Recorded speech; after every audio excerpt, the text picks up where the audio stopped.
नमस्कार मैत्रिणींनो, मंजुषा क्रिएशनमध्ये तुमचे सर्वांचे स्वागत आहे। तर आज तुम्हाला मी टिफिनसाठी मुगाची कोरडी डाळ ही रेसिपी दाखवणार आहे। आता या ठिकाणी मी 1 वाटी भरून मुगाची डाळ घेतलेली आहे। आता ही डाळ आपण 4-5 पाण्याने स्वच्छ धुवून 1 तासासाठी भिजत ठेवणार आहोत। 1 तासामध्ये मुगाची डाळ ही चांगली भिजली जाते।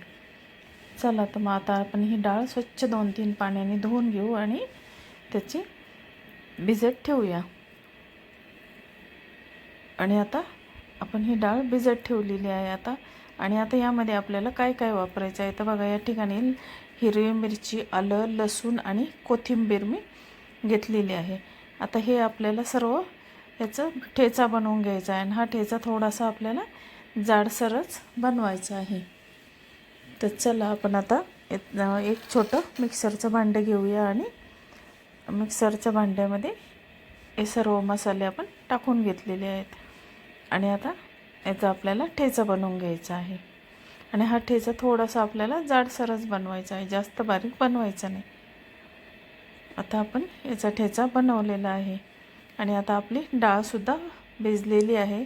आता आपल्याला त्याचं सर्व पाणी काढून घ्यायचं आहे। आता ही डाळ मी एका स्ट्रेनरमध्ये काढून घेतलेली आहे आणि आता याचं सर्व पाणी आपल्याला निथळून घ्यायचं आहे। चला तर मग आपण आता हे डाळीचं पाणी सर्व काढून घेऊया। आता हे सर्व आणि यामध्ये आपल्याला पाणी बिलकुल ठेवायचं नाही, सर्व पाणी काढून घ्यायचं आहे। आणि आता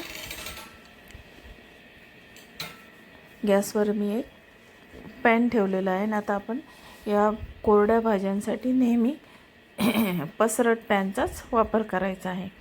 आणि आता यामध्ये मी एक अर्धी पळी तेल टाकलेलं आहे आणि आता अर्धी पळी आपण तेल टाकून घेतलेलं आहे।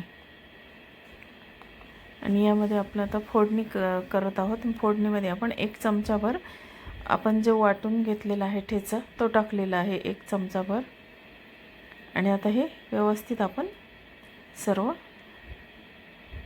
परतून घेणार आहोत फोडणीमध्ये।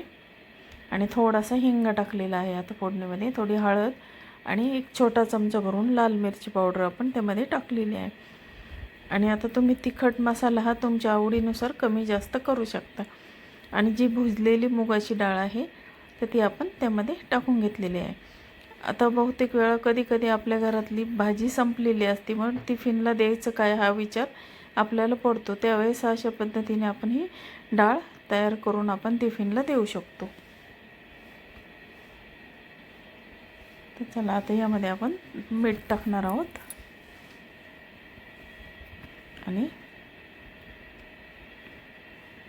आता यामध्ये 1 चमचाभर मीठ टाकून घेतलेलं आहे। आणि आता आपण ही व्यवस्थित आपण सर्व एकजीव करून घेतलेला आहे मसाला फोडणी।